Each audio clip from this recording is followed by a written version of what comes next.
في المشهد اللي بعد كده بنشوف اديل وهي متعصبه جدا بسبب تهديد نابليون ليها وعاوزه تخلص منه باي طريقه لانه عرف سرها. بعد كده نابليون بيسيب الحلوه باولا علشان محدش يحس بغيابه. بعد كده الصياد مايكل بيشوف باولا وحدها في الغابه وما كانش قادر يتملك اعصابه من حلاوتها وجمالها، والشيطان بدا يسيطر عليه. علشان كده راح عندها وهجم عليها، وباولا فضلت تصرخ بصوت عالي علشان حد يروح عندها ويساعدها. وقتها نابليون وهو راجع يا معلم سمع صوتها، لكن قبل ما يوصل يا معلم باولا كانت ضربت الصياد على دماغه، علشان كده وقع على الارض وفقد الوعي. ولما راح عندها نابليون اتصدم من اللي شافه وجري على باولا وحضنها وبدا يهدي فيها، وكانت خايفه جدا ان الصياد يكون مات. ولما نابليون شاف الصياد مايكل لسه عايش طلب منها ترجع البيت بسرعه وهو هيتصرف.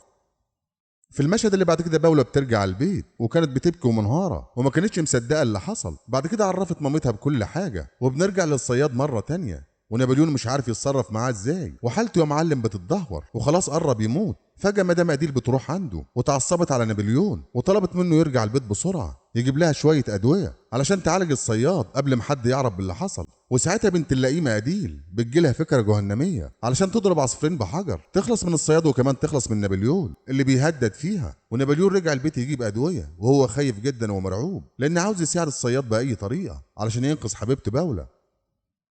وبنرجع عند أديل مرة تانية يا معلم اللي فجأة ومرة واحدة سحبت الصياد من رجليه وجابته على المركب، والصياد يا معلم كان لسه عايش، ورمته بنت اللئيمة في المية وخلصت عليه. ونابليون لما رجع يا معلم شاف مدام أديل قدامه وهي متوترة جدا وعرفته إن الصياد مات، وبدأت تهدد فيه إنها تبلغ الشرطة وتقول لهم هو اللي خلص على الصياد، ورمى الجثة بتاعته في البحر وبدأت تخيره إن يمشي من الجزيرة ويكتم سرها أو تبلغ عنه الشرطة. وساعتها نابليون اتعصب وما كانش عارف يعمل إيه، لكن في النهاية يا معلم قرر ينقذ نفسه من المصيبة اللي هو فيها وضحى بحبه والوظيفة بتاعته وهيبدأ حياة جديدة في مكان تاني.